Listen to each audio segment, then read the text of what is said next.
O Concílio de Nicéia. Como a Igreja Cristã primitiva lidou com ataques à doutrina da Trindade. Eu sou Ezequiel Gomes, você está no canal Vem Senhor Jesus, e hoje nós continuamos o estudo do livro do Dr. Milton Torres, Tentaram a Deus no Seu Coração, a controvérsia antitrinitariana. Agora nós estamos estudando o capítulo de número 6, que vai falar assim do Concílio de Nicéia, como que ele surgiu, qual foi o seu contexto, para a gente poder entender assim algumas questões relativas à doutrina da Trindade a partir deste concílio, que é um concílio bastante importante. Inclusive os antitrinitarianos usam muito a questão do Concílio de Nicéia para tentar dizer que ali o imperador romano impôs a fé na doutrina herética da Trindade, que antes então não era a doutrina da igreja, e coisas desse tipo. E aí o pastor Milton, ele coloca aí uma visão histórica, uma perspectiva histórica a respeito do Concílio de Nicéia, tá bom? Então ele começa o capítulo dizendo que a doutrina da Trindade é reconhecidamente um assunto difícil de se compreender. Ele diz que a palavra não acontece nas Escrituras, e ela foi usada a primeira vez, a palavra Trindade, né, por Teófilo de Antioquia. Entretanto, o uso do Teófilo de Antioquia não fica claro se ele tem assim uma visão que seria considerada ortodoxa em relação à Trindade, ou uma coisa assim meio ariana. E aí o pastor Milton cita alguns textos dele aqui e tal. Mas o Milton diz que Orígenes e Clemente de Alexandria, até onde se saiba, foram os primeiros a usarem o termo em sentido comprovadamente igual ao que dele fazemos hoje em dia, tá? Lembrando que esse pessoal aí viveu segundo século aí da era cristã, vamos pensar assim. Então não tem nada a ver com o quarto século que vai ser lá, né, Concílio de Nicéia. Então já desde antes, né, os cristãos já entendiam a natureza da divindade como sendo triuna. Inclusive o Dr. Milton escreve assim: a Trindade já era a doutrina central da teologia cristã. Inclusive porque toda a teologia cristã basicamente se fundamenta na ideia de Cristo como Salvador e etc. E o Salvador é Deus, e Deus é o Salvador. E o Filho Jesus Cristo morreu fazendo referência ao Pai, entregando a Ele o seu Espírito, revelando o Pai, dizendo que Ele e o Pai eram um, e etc, e etc, etc. E essa é uma das intelecções fundamentais que adiante vão chegar à doutrina da Trindade e a questão do Espírito Santo, e etc, ok? Então, assim, esta compreensão cristã de que Cristo é Deus, mas ele faz referência a um Pai que também é Deus, e daqui a pouco ele envia o Espírito Santo que também é Deus, e quem mentir para o Espírito Santo mente para Deus, e etc.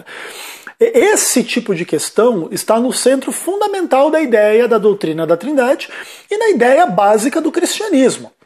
Então, esta visão de Deus, ela sempre foi a doutrina central da teologia cristã, especialmente pela posição de Cristo como Salvador, e obviamente que isso cria essas complexidades que eu acabei de falar para vocês, né? Ele faz referência a um outro que é o Pai, a um outro que é o Espírito Santo, e ao mesmo tempo, no final das contas, quando você vai ver, essas três pessoas, elas em alguns momentos aparecem bem divididas.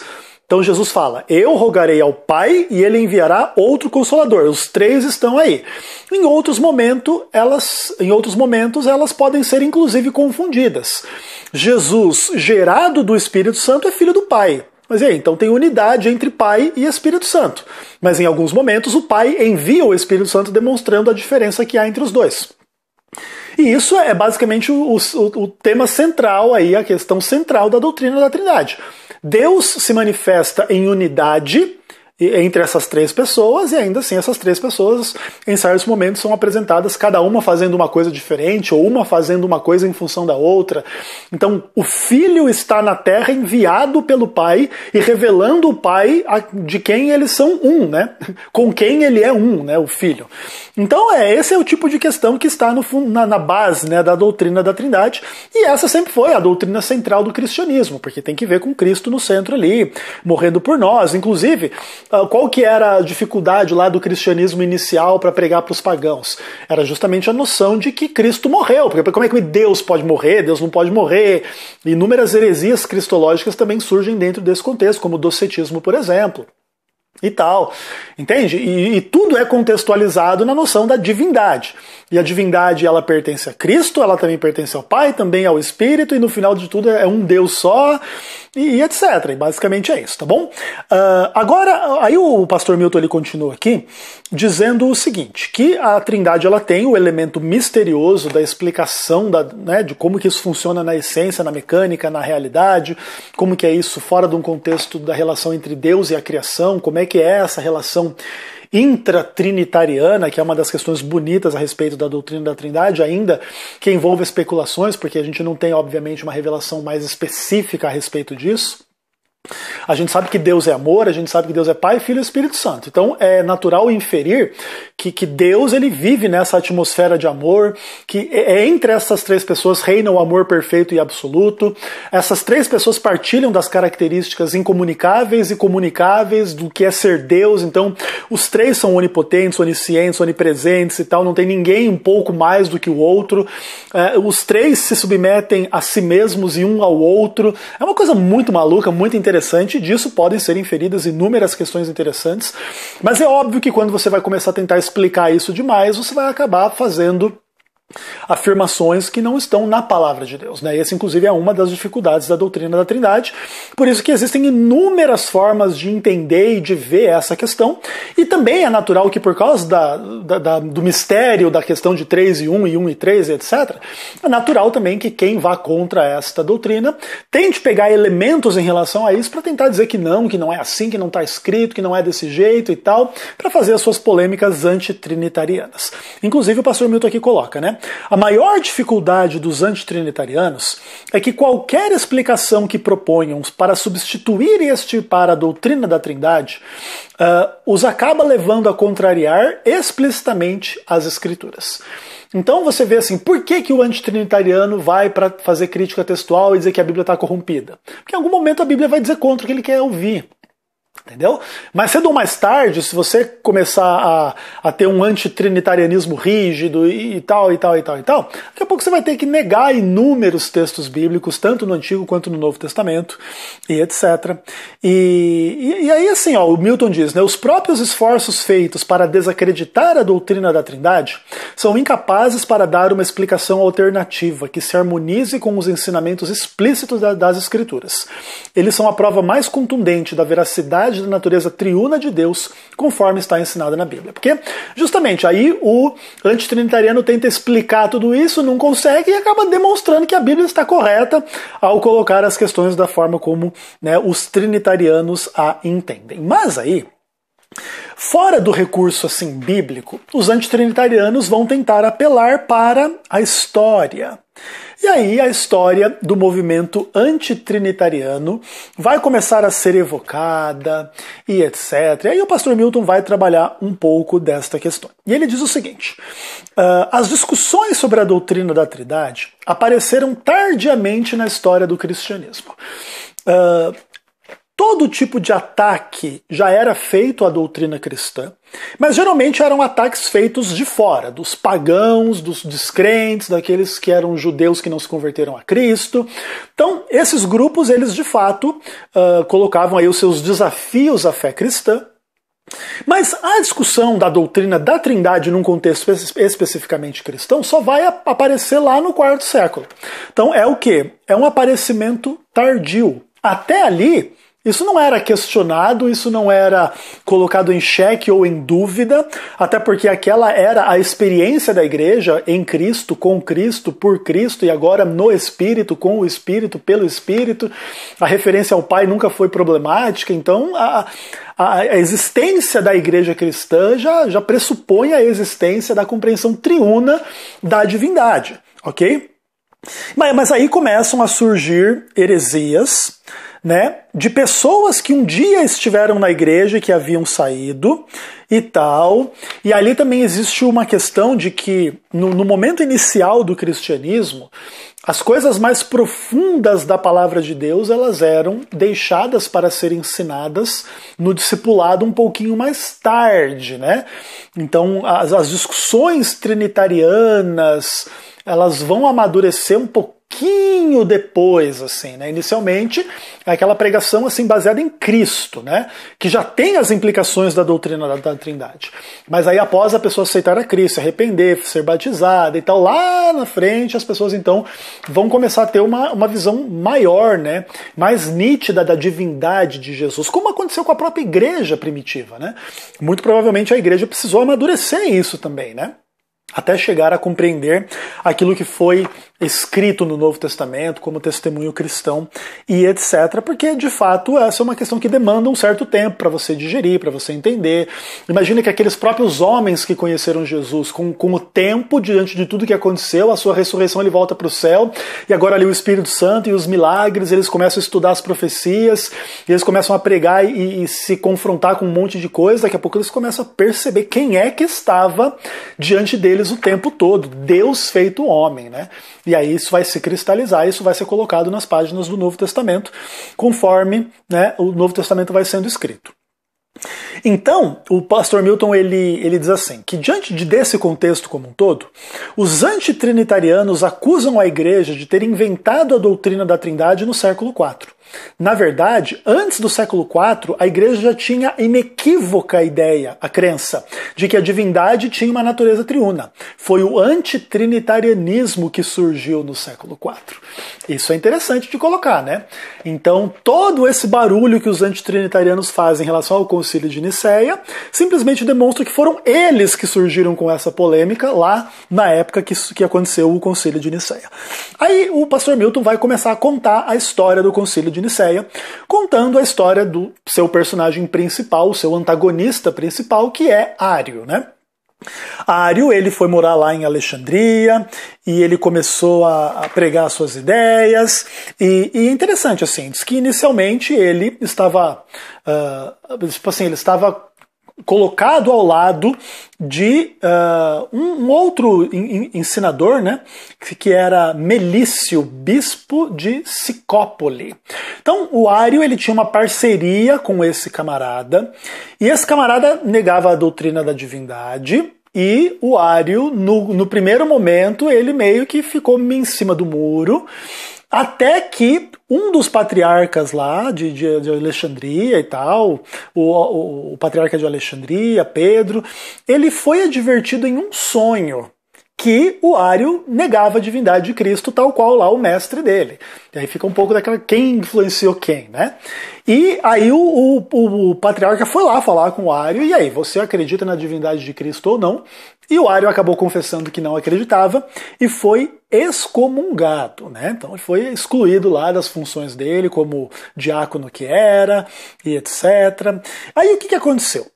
Depois, esse camarada, esse patriarca, o Pedro, ele morreu, e o sucessor Áquilas, ele trouxe o Ário de volta e disse, mas Ário, você não quer reconsiderar? Quem sabe você estava errado aí, mas agora você pode... a gente gosta de você e tal. E o Ário começou a dialogar com esse camarada, e esse camarada não via problemas nas ideias que Ário estava colocando ali naquele primeiro momento, e recolocou o Ário, né, na igreja, e ele foi feito professor de teologia, e ele começava a dar aula de teologia, e as pessoas iam lá assistir as aulas dele, e daqui a pouquinho ele começou a pregar de uma forma bem explícita o seu antitrinitarianismo. E aí ele expunha que Deus criou Cristo do nada como a primeira criatura e colocou essa criatura acima de todas as outras, por isso que Cristo está acima dos anjos e dos homens e de tudo mais, porque ele é a primeira criatura de Deus e tal. E aí o pastor Milton diz uma coisa interessante, que o Ário ele tinha uma teologia original. Não há registro de nenhuma declaração semelhante às que Ário fazia antes dele. Que a ideia principal dele era que é o seguinte, que Deus tinha criado Cristo do nada, e que Cristo tinha propensão para o pecado, em termos assim de ser humano como corpo, como carne. Inclusive, Ário dizia que Cristo não tinha alma, e isso inferia que ele não tinha sofrido na cruz, né? Cristo não tinha alma, uma coisa assim, muito maluca, muito, enfim, muito pirada, né? E aí ele nega a divindade de Cristo e tal, e ali então ele é demitido das suas funções como professor de teologia e proibido de pregar as suas ideias. Só que aí o que acontece? Ele é proibido de pregar na estrutura oficial da igreja, ele começa a pregar nas casas, e aquele negócio pega fogo, e o antitrinitarianismo, e a galera, né, começando realmente, de fato, a negar a fé trinitariana e tal. E aí o Milton diz assim, né, que o Ário conseguiu mais prosélitos durante esse período de pregações secretas nas casas das pessoas do que havia conseguido em suas aulas públicas. As pessoas eram movidas, né, pelo gosto de ouvir essas novidades, e o cara estava sendo proibido. Pô, então vamos ouvir o que esse cara tem para dizer, por que a igreja está proibindo esse cara e tal, e etc. Aí o que acontece? O Ário, ele sai de Alexandria e ele conquista o apoio de algumas pessoas importantes. Ele conquista o apoio de Eusébio, bispo de Nicomédia, que depois vai colocar ele na área de influência de Eusébio de Cesareia. E o Eusébio de Cesareia vai gostar, né? Ele vai se admirar ali dos ensinamentos do Ário e tal. E eles criam tipo assim, um núcleo de uma resistência antitrinitariana ali dentro da igreja cristã, né? Isso de fato aconteceu e tal, e etc.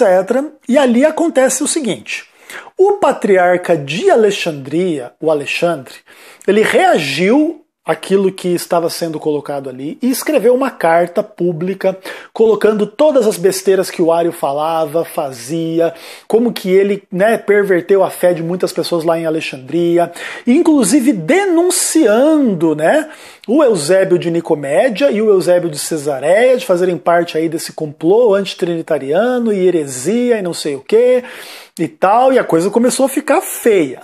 E aí o que acontece? Naquela época a sociedade era um pouco diferente, né, do que é hoje, e as pessoas que eram do partido do Ário e do partido do Alexandre começaram a realmente pegar armas umas contra as outras, e começou a ter um levante social e meio que uma guerra civil lá em Alexandria e tal. Nisso o Ário vai para Alexandria, um tumulto, né, generalizado e tal. E aí o imperador de Roma, ele destaca uma comunidade de alguns cristãos para ir lá para Alexandria para pacificar o problema em torno da divindade de Cristo e parar com essa briga idiota aí, as pessoas se matando lá e etc. E se matando literalmente, tá, gente? Então é assim, né? Vocês reclamam às vezes que a gente tem polêmicas no YouTube, acho que o cristianismo já foi um pouco pior do que isso, né? Não é problema de polêmica no YouTube, é problema de um matar o outro por causa do que acredita ou não acredita. E aí a delegação que o imperador manda lá para Alexandria, eles também ficam divididos, porque uns ficam do lado do Ário e outros ficam do lado do Alexandre, né? E aí a situação fica complicada, e é dentro desse contexto que o imperador convoca o Concílio de Nicéia. Estão entendendo agora um pouco como é que é essa história? Então, basicamente é isso. Então, diante desta guerra civil, diante dessas implicações todas aí, realmente, de fato, há um problema, e o imperador, ele olha para essa situação e ele convoca todos os bispos que pudessem atender ao concílio para realmente resolver o problema dessa discussão aí da divindade de Cristo e tal, e se a igreja vai continuar e vai seguir em moldes trinitarianos ou antitrinitarianos. E aí o pastor Milton, ele vai descrever mais ou menos como é que acontece, né? O concílio de Nicéia e tal. Então foram mais de 300 bispos que compareceram ali, 3 grandes patriarcas estavam presentes, o próprio imperador estava presente, e então tinha assim os dois grupos, né? O grupo do lado antitrinitariano, o grupo do outro trinitariano, e aí foi lá, o Ário foi o primeiro a discursou lá o seu antitrinitarianismo e etc. Depois o Atanásio foi e defendeu a doutrina da Trindade. Inclusive, uma coisa que eu esqueci de colocar, que antes de começar os debates, o imperador fez o primeiro discurso e ele pegou vários livretinhos, né, tanto trinitarianos quanto antitrinitarianos, e queimou tudo e disse assim, agora nós vamos resolver. E aí o Ário coloca, e aí o Atanásio coloca a sua visão, e aí eles começam a discutir, e daqui a pouco começa a ter polêmica e o imperador manda todo mundo calar a boca e manda para casa e voltar no outro dia. Aí chega no outro dia, mais um discurso antitrinitariano, um discurso trinitariano, eles começam a brigar, o imperador manda calar a boca e manda todo mundo embora para outro dia. Inclusive diz que vários filósofos apareceram lá em Nicéia nessa época para tentar refutar o cristianismo nas praças, os bispos iam passando e os caras falando, Deus não existe, Cristo não sei o que e tal, e os cristãos às vezes entravam em debate com eles e tal. E diz que lá nesse concílio, inclusive, tinham várias pessoas que tinham sofrido, por exemplo, mutilação por causa da fé na divindade de Cristo, pessoas que tinham perdido perna, perdido olho, assim, sendo torturado pelos romanos e não negando a divindade de Cristo e etc.